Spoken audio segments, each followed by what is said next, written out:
Welcome back to the channel, everybody. Let's get after it. Adam and Eve weren't the only two people on Earth. When they got here, there were already probably hundreds of thousands, if not millions of people already here. And then what happens is, if you take two people and you think you're going to get 8 billion out of two, it doesn't work. What happens if you start having with your sister and then she gives birth and then those babies have to each other? You're going to have genetic mutations, and by the third generation they won't even be able to, they'll be dead, they'll be stillbirths. Not enough genetic diversity. So they created Eden, E-D-I-N, and Enki, he was known as Satan, the Lord of Eden in the text, and he would watch over this Eden. He had guards with weapons to guard why would you have to guard this place with weapons? And he had people in there, and he was having mating times. They have specific times that they can mate and couldn't mate. And it was like breeding people. And they were working on perfecting it. When Enki came and told Adam and Eve who they were and how powerful they were and that they were the same level as them, that's when they realized that they weren't dumb. That was the apple. The apple was knowledge. And then Enlil comes back and gets pissed off because he discovered what happens. And then he starts calling his brother the devil. You don't listen to him, he's evil. The more I read out of the Emerald Tablets, the more I see why he is so definitive in his statements.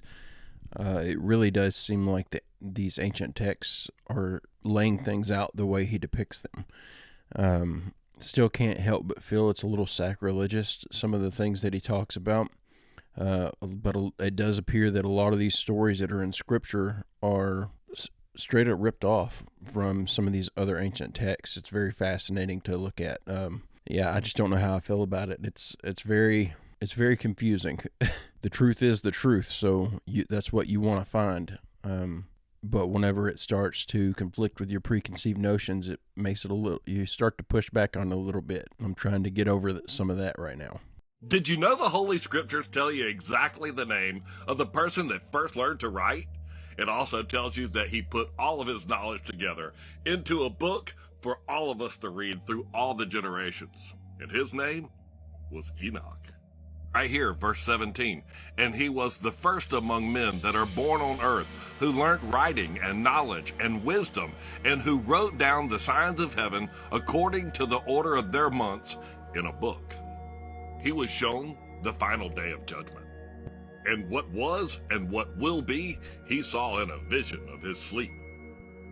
As it will happen to the children of men throughout their generations until the day of judgment. He saw and understood everything, and wrote his testimony, and placed the testimony on earth for all the children of men, and for their generations. The very first Roman Catholics kept the books of Enoch and the book of Jubilees a secret to everybody, and they didn't print them in their Bibles. But when they were found in the Dead Sea Scrolls in 1947, all of these old Bibles uncovered the truth that they'd been hiding. One of the last books in the Old Testament that's printed in every Bible says exactly this. Daniel 12:9. And he said, Go thy way, Daniel, for the words are closed up and sealed till the time of the end. The Dead Sea Scrolls were found in 1947, right after the Second World War, and they were found rolled up inside of special jars and sealed to help preserve them. And hidden away in these caves right here, right outside the city of Jerusalem, along the Dead Sea. The early Roman Catholics are the ones that took those two books out of the Bible. Thank you very much. Found in the Dead Sea Scrolls were more copies of Enoch 1 than the book of Genesis, and more copies of the book of Jubilees than the book of Exodus. The book of Enoch 1 was the only one that was found in the Dead Sea Scrolls. The other books, book 2 through 5, they were not found and done hundreds of years later. Go to my bio page and click on my link tree, and the book of Enoch 1 is right there so that you can print it off and read along for yourself. I was just reading out of chapter 4 in the book of Jubilees, verse 17, right there. Not only does this mean that your gig is up, but it's the time of the end. For the words are closed up and sealed till the time of the end. We found them, so I guess we all know what time it is. Like and follow the trumpet for more. And in Jesus' name, have a blessed day. You know, if we weren't supposed to see what was written in the book of Enoch and the book of Jubilees until the end, if all that stuff was supposed to be closed off and hidden from us until the end times, the fact that you can order the book of Enoch off of Amazon, would that mean that we're in the end times? One question that popped up in my head was, imagine being Enoch and you are given overnight this ability to read and write, an ability that no one else has ever experienced before. Then you're taken and shown these fantastical things. You come back and you write everything down in a book, but then there's no one who can read any of it.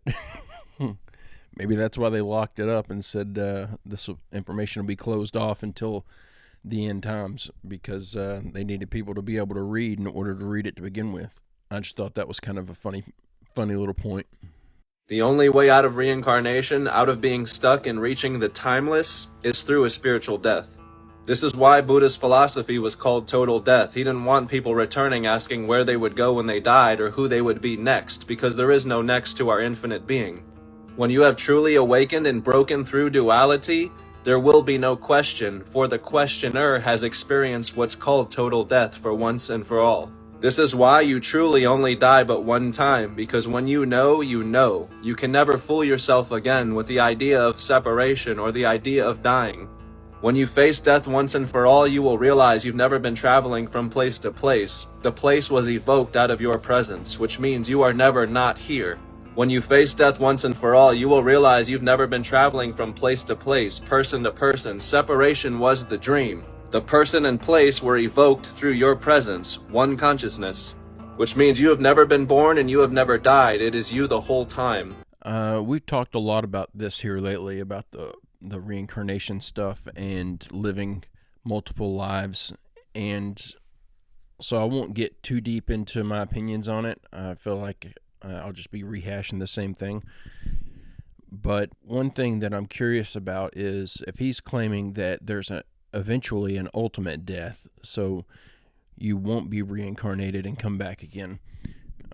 What happens after that?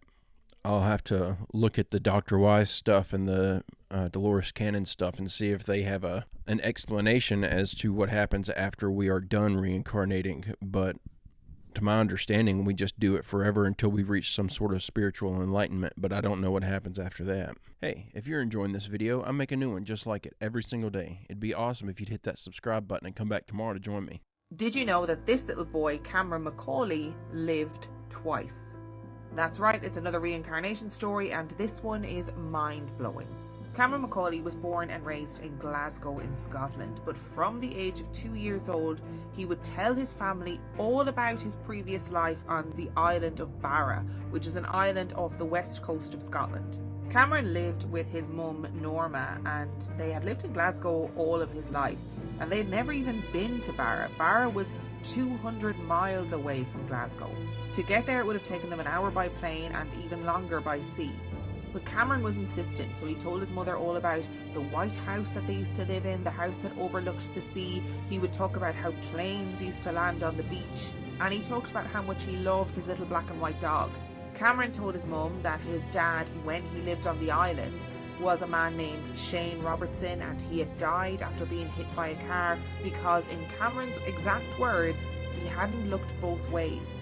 He would complain about the toilets on the island of Barra. He would say that his parents had 3 toilets and that he missed his mother and his siblings, and he would get really upset that he had to leave his mother. Eventually he was escorted to the island by a man named Dr. Jim Tucker, who was a child psychologist. And on the way there on the plane, Cameron was so excited, he was jumping up and down going, "I'm going home, I'm going home." He told everybody that he couldn't wait to see his mother, that she had long brown hair all the way down her back, and that she had read him Bible stories. Now, in his real life, Cameron and his mother Norma, they weren't religious people, and Norma had never exposed him to anything religious, and she never read to him from the Bible. They got to a place where they thought Cameron might be talking about, but when they got there, they realised there was no white house overlooking the bay, and there was no house owned by a Robertson family, so they were really disappointed. Until they thought, maybe we should try the other side of the island, and sure enough, they got confirmation that there was a Robertson family living on the other side of the island. They got into the car to go there. They didn't tell Cameron where they were going, but when they arrived, he jumped out of the car and immediately ran to this white house. When they went into the house, Cameron ran around, showing everybody all the rooms that he used to live in, showed everybody the 3 toilets that did indeed exist in this house, took everybody out to the garden to show them the secret garden gate that he had spoken about for years. When the researchers found the surviving members of the Robertson family, who had since moved away, they were able to get their hands on some photos of the car that the Robertson family drove and photos of the dog. And guess what? They were exactly the same as Cameron had described. Interestingly though, the researchers could find no information about this Shane Robertson person who allegedly had been hit by a car. Also interestingly, Cameron used to say to his mother and people around him, "Don't worry about dying because you just come back again." He also used to say to his mum when she would ask him how he got there, he would say, "I fell through and went into your tummy." If you want to hear more reincarnation stories, you can listen to episode number 62 of my podcast, Real Life Ghost Stories, entitled That's Where I Died, and it was released on January the 5th, 2020. That was an absolutely fascinating story. My only problem with that is she didn't show any real documentation. She didn't show the photos. It's hard to not look at it as just some story with a lot of really fantastical details that could potentially be made up. But it's fascinating to listen to, and hopefully somebody can do some little internet research and then find some details on this and find out if it was true or not. Well, I'm safe. Yes, Harp is safe. Well, I think that the main thing that they're overlooking there is that those that are running HARP don't care what happens to the human civilization. They are believers in depopulation and that we're too overpopulated and that the human race needs to be knocked down a peg. So they're not worried about any damaging effects from shooting all of this energy into the atmosphere anyway. Did you know that there's like over 40 documented cases of someone getting an organ transplant and then taking on the freaking characteristics of the donor? So on the left-hand side, this is Terry Cottle, and he was married to his wife Cheryl, and unfortunately he took his own life by shooting himself in the head. Sonny Graham was the man that received his heart as a transplant. And he wanted to contact Cheryl to tell her how grateful he was for, the sacrifice and all the pain and everything like that. And they actually started dating and they got married. Now, the weird thing is, 12 years later, he took his life in the same way. And if you look online, there's like so many things where it's like personality changes following a heart transplant, changes in heart transplant recipients that parallel the personalities of their donor. So this is coined as cellular memory, and the whole idea is that memories are not only stored in the brain, but a psychosomatic network extending to the body, internal organs, even your skin.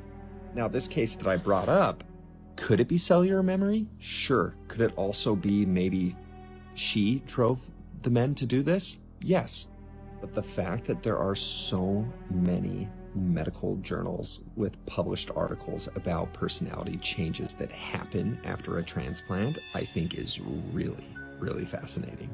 So the question is, if something happens to me, anybody want my organs? Because do you want to deal with this personality or no?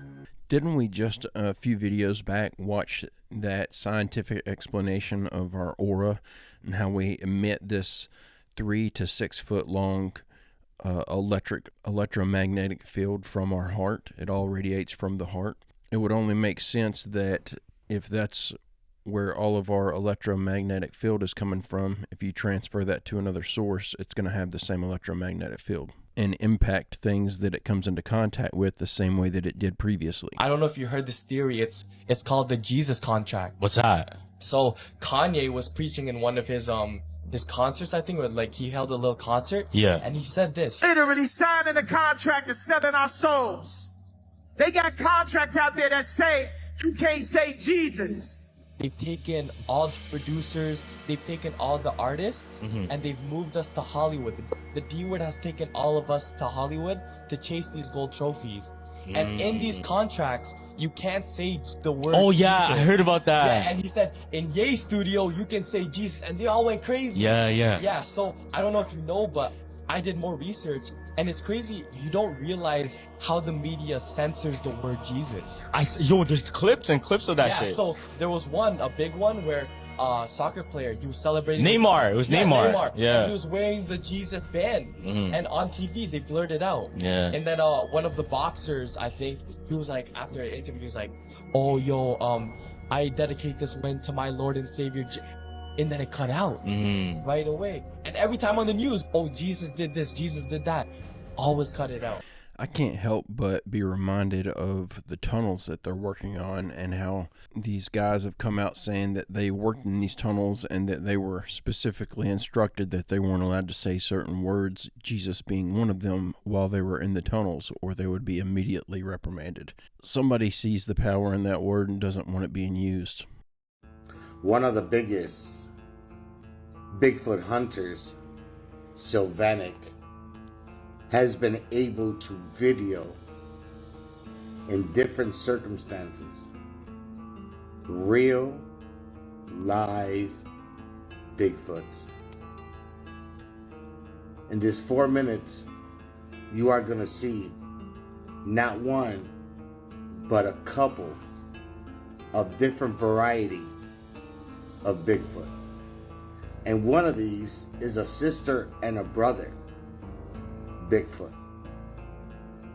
Sylvanic has been going out to a wilderness filming them for years. This is one of his best videos that he's been able to capture while being in a Getty suit.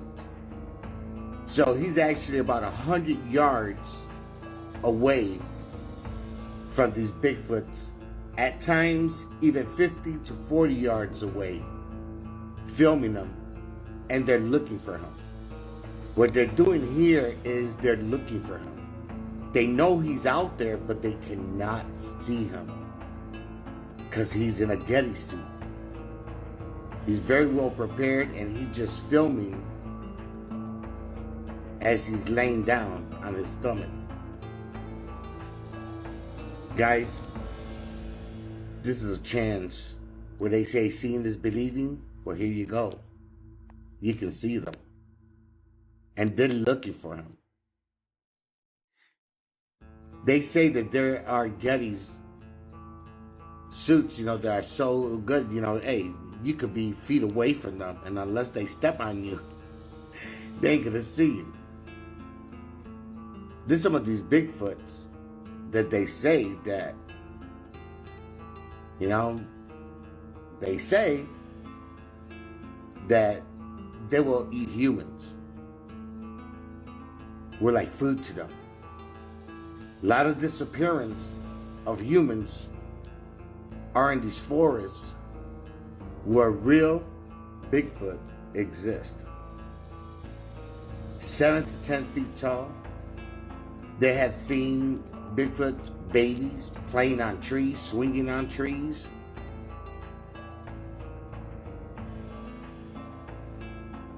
So, what you guys think? No. I don't want to hear all that, guys. That is not your mother-in-law behind that tree. That is not your mother-in-law. That is a Bigfoot. I know she might look like your mother-in-law, but she's not. These are actual Bigfoots.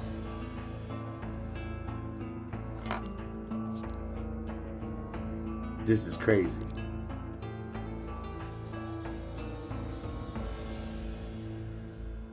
These are different type of Bigfoot. There are brown ones, white ones, black ones. Look at the feature. Look, this looks like my Aunt Sue, but she's not. It's a Bigfoot. It's a female Bigfoot too. I know, guys. She looked like your ex. Your ex looks like Bigfoot. There she goes right there. This is for the unbelievers. What do you guys say? Guys, check this out. Peeking from the side, looking for him. Look, that's not your Uncle Joe chilling in the background. That's another one. That's a black one. But do you notice they all got different features?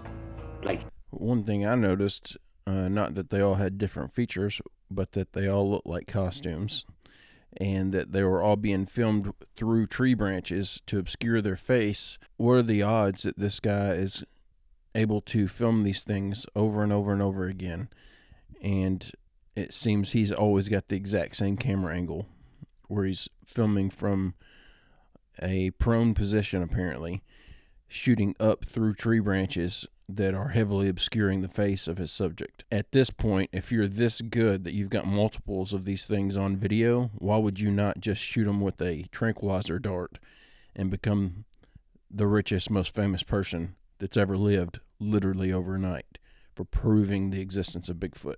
Yemen's Houthis have threatened to cut the Red Sea underground fiber optic cable if the US and UK launch another attack on Yemeni airports. This is a huge threat, as this cable is the lifeblood of communication pathways connecting Europe, Africa, and the Middle East. The severance of these cables poses a serious threat to geopolitical stability, global financial markets, and cybersecurity. More than 99% of the world's international internet traffic and more than 80% of international telephone communication traffic passes through submarine fiber optic cables. I wouldn't put it past our government to do this and blame it on them, just so that they could have an excuse to go to war. And it would be a double whammy because it would throw us back into the Stone Ages, which is something they'd love to do because then they'd be more easily able to control us. So that's terrifying to think that this is actually being talked about happening. I'd say it's 99%. It's probably going to happen at some point, so prepare yourself. Get all the information you want off the internet and save it somewhere. Rihanna made a horrible mistake at her halftime show by reinforcing the crazy conspiracy theory that the Super Bowl is actually a live satanic ritual hosted by the elites to show off their power and influence to the peasants watching. And that every year the performer must flash the crowd a demonic or evil symbol of the Illuminati if they want to perform. Beyonce put up the same exact symbol to the crowd at her Super Bowl halftime show and was all over the news the next day for it. Conspiracy theorists believe that Beyonce signaled that she's part of a secret society bent on world domination. Some claim that's just the Rock Nation symbol, but why would other celebrities who aren't affiliated with Rock Nation at all flash it? Stop making excuses for them! At Justin Timberlake's 2018 show, he had a giant silhouette of Satan laughing at the crowd with his tail. They played it off like a guy playing the guitar. At Madonna's 2012 show, she was moving her body to show symbolism and wearing the Illuminati owl crown on her head. This was insane. J-Lo's costume was showing this evil satanic goat, and she was showing the horns with her head too. Look at her costume though. You can't tell me those are 2 eyes and a nose and then antlers going up. The Weeknd's dancers are literally wearing such similar outfits to the exact same ones they would do in a satanic ritual. You can't tell me that whole thing didn't look demonic as hell. Literally. Before I show you the craziest part, make sure you follow so you finally know the craziest conspiracy theories about each of these celebrities and be in the know and request who you want to see next. Have you ever wondered why the Super Bowl is even called the Super Bowl? Because if you just move over the B, it actually spells superb owl, which is the... Seriously though, the same exact demonic owl that Madonna was wearing on her head, and one of the main species of animals that symbolizes satanic worship. Are we even questioning whether or not this is real at this point? Isn't it obvious? To me, it's blatantly, glaringly obvious. There's satanic worship going on in the music industry, in the film industry, in the media. It's just too in your face to ignore. It's the giant steps in Peru. You have got to be kidding me. Probably already know that this isn't a giant staircase. There still seems to be some confusion on it, so let me just drive it into the ground one last time. This is Ollanta Tambo. It is an Incan terrace farm. Milo, it looks like stairs. Alright, riddle me this. If this was a staircase built for giants, why is there a human-sized staircase in the middle of it? And another human-sized staircase on the side of it? No, maybe they had human pets, a little pet on a guy on a string. That really looks like a giant could live in it. Oh yeah, and this doorway too. It's like 5.5 feet tall. Let's use some context clues. What's that over there? Is that a terrace farm? Of course that's not a terrace farm. That was a staircase for baby giant. You ready for this? This is my favorite part. There is an entire valley right here. Where were they going? Why would you feel the need to go gigantic steps up this hill and into these tiny ass houses? Look at that. There's no stairs down the other side of the mountain. And this is what your giant stairs are made out of. Can you imagine a giant picking this up? Yes, we're gonna make a staircase so I can get over this hill. Giant conspiracy truly makes me believe that the human race is a lost cause. The giant steps theory there, I feel like that dude definitely debunked that. They're just terraces for gardening on, for growing crop. I don't feel like that writes off the giant theory. As we all know, there's been archaeological evidence dug up of giants, so I totally believe that giants existed. May still exist. Maybe they are in hiding. Maybe that's what's in the tunnels, and maybe there really are some living in some of these cave systems and stuff up in these mountains. But I think we could all agree that they did exist at one point. But I don't think that those were steps that were built for giants to stand on. I don't think that giants were that big. I think they were, 12 to 15 foot tall. I don't think they were 40 or 50 foot tall. Hell, that'd be massive. That'd be more than a giant. That'd be a real Bigfoot there. But guys, that's the end of this video today. I hope you enjoyed these clips. I'll be back tomorrow with another one. I'm going to go ahead and end it here. I do want to say the submissions area of the Discord server, I've seen it's been mostly populated with full YouTube videos. I can't reuse those. I can't re-upload those because I'll get demonetized for re-uploading content. So if you guys want to give me things to react to, stick with shorts and TikToks, things that are within that 60-second to 3 or 4 minute long range. That's what I try to stick to for each clip so that I don't get hit with a re-upload strike or whatever you want to call it. But guys, I appreciate y'all hanging out with me today. I'll be back tomorrow with another one. I hope you have a great, safe, fantastic Monday, and I will see you tomorrow.